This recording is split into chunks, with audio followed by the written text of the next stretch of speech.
Le week-end, en fait, ce qui est le principal enjeu, c'est d'abord de se retrouver entre partis pirates de tout un tas de pays différents. On a des idées qui sont communes. On défend les libertés fondamentales, les droits de l'homme.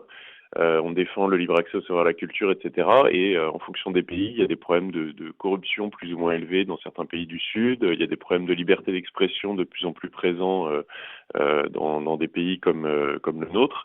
Et ce qui est intéressant, c'est que on défend les mêmes idées à travers le monde entier et on peut s'inspirer des réussites et des problèmes qu'on rencontre dans un pays ou l'autre pour s'adapter et pour essayer tous ensemble de faire évoluer le monde dans la bonne direction. Donc voilà, c'est avant tout un moyen de se rencontrer, d'échanger de manière plus ou moins formelle avec du travail d'Assemblée générale, mais aussi de manière informelle sur tous les dossiers qui sont en cours, puisque aujourd'hui les problématiques les plus importantes sont négociées au niveau international.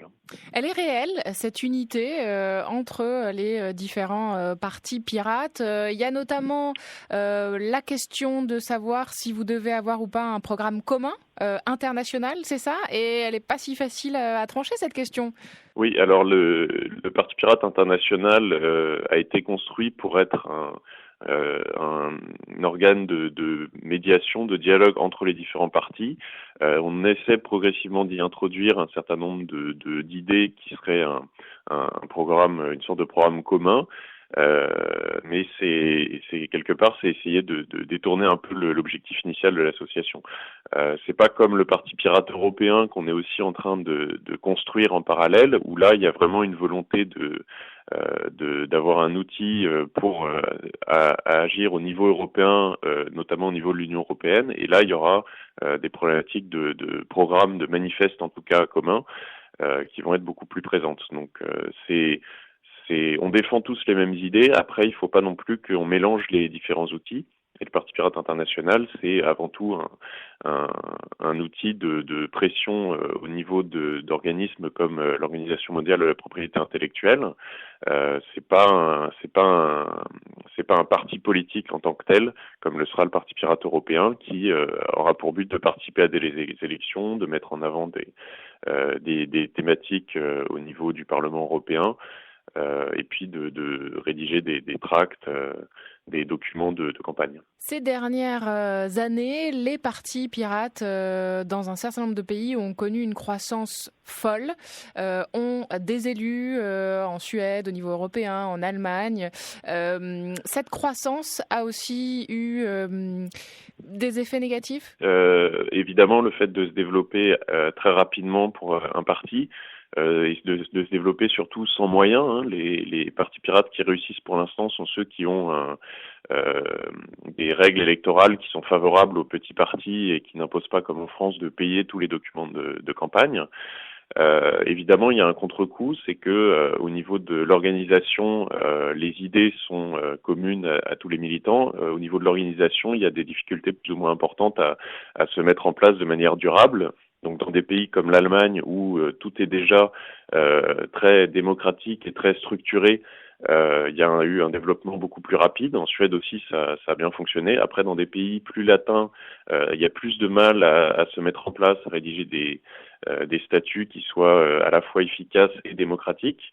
Mais progressivement, on va dans le bon sens. Et ce qui est intéressant, c'est qu'on peut justement s'inspirer des exemples qui réussissent, comme l'Allemagne ou la Suède, pour nous voir comment est-ce qu'on peut évoluer au niveau des autres pays. Même dans les pays où ça a réussi, entre guillemets, où les pirates sont entrés au Parlement, il y a quand même des difficultés, non ? En Allemagne notamment. Oui, il y a une difficulté qui est, une fois qu'il y a un parti pirate qui est suffisamment présent et suffisamment efficace pour réussir, il y a un certain nombre de personnes qui sont attirées par ce mouvement qui est en train d'émerger pour des raisons, pas forcément pour défendre des idées ou des valeurs, mais pour des raisons un peu plus carriéristes, on va dire. Donc ça, c'est quelque chose qu'il va falloir de toute manière prendre en compte.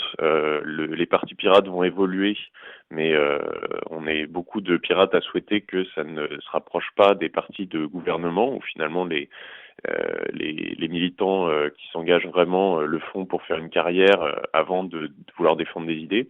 Donc ça, c'est quelque chose que on souhaite éviter et c'est quelque chose qui pose problème peut-être à des partis comme le Parti pirate d'Allemagne, où il y a un certain nombre de personnes qui viennent pas forcément pour parce qu'ils partagent des idées ou en tout cas pas prioritairement pour ça, mais avant tout pour des raisons personnelles. Cette année, il y a des candidatures pour être membre du PPI, du Parti Pirate International, de cette organisation-là. Quels sont, par exemple, les pays qui postulent? Il y a beaucoup de candidatures différentes. Il y a le Parti pirate d'Islande qui est à la fois candidat et en même temps qui aura une élection pendant le même week-end où ils sont à 7,8% dans les sondages. Donc ça va être intéressant de suivre les actualités en parallèle de l'Assemblée générale. Il y a des partis pirates comme la Tunisie aussi qui seront candidats, qui ont fait un très très bon travail d'analyse des textes issus de l'Assemblée constituante en Tunisie. Ça va être très intéressant d'ailleurs de pouvoir comparer un petit peu ces expériences, que l'Islande et la Tunisie ont deux assemblées constituantes, ont chacun eu une assemblée constituante qui ont des travaux extrêmement différents, des conclusions très intéressantes à analyser. Et puis après, il y a tout un tas de partis, de mouvements aussi. Il y a des pirates en Biélorussie, ce qui est très intéressant. Et au niveau politique, c'était pas forcément évident qu'il y ait l'émergence d'un mouvement qui défend les libertés dans un pays comme celui-ci. Donc voilà, il y a en tout une vingtaine de candidatures. C'est pour ça, notamment, dont pour saluer le courage de pirates dans certains pays, que cette assemblée générale se déroule cette année à Kazan, en Russie. Oui, entre autres, c'est aussi un moyen de montrer que le mouvement pirate est vraiment international. La plupart des réunions précédentes avaient eu lieu en Europe et surtout en Union européenne.